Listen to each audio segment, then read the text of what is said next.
頭頂有菜葉啊，身軀穿着衛生裙，是台南市市長厝的吉祥物菜市仔。設計靈感是來自菜市仔的台語發音，對2021開始，代表台南的傳統市場來台演行銷，甚至還有兄弟夜市仔。也不過最近台中市的一個公園在社群頂懸引發討論。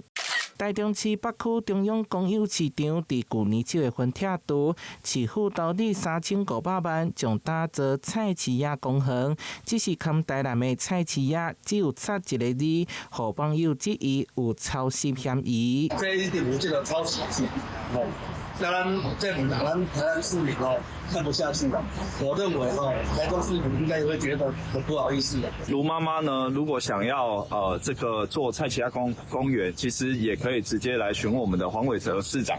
那我相信偉哲市長也會很熱心的分享台南的經驗。那很高興這個台中市要用一個塗鴉公園，也用一個菜市仔，雖然鴨不同，但是基本上用意都是希望台中是希望塗鴉，台南是希望菜市仔。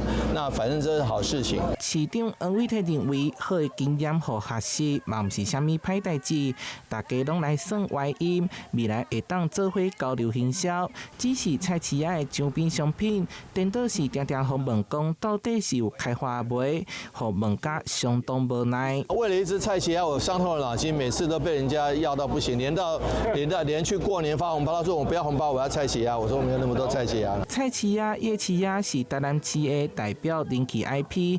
甚至佇一寡活動演出，成為觀光亮點。今年1月份已經取得商標權，討喜的外形搭配着台灣人熟悉的外音，成功扭緊少年族群甲傳統市場的距離，嘛成為外地旅客認識台南市場文化的重要入口。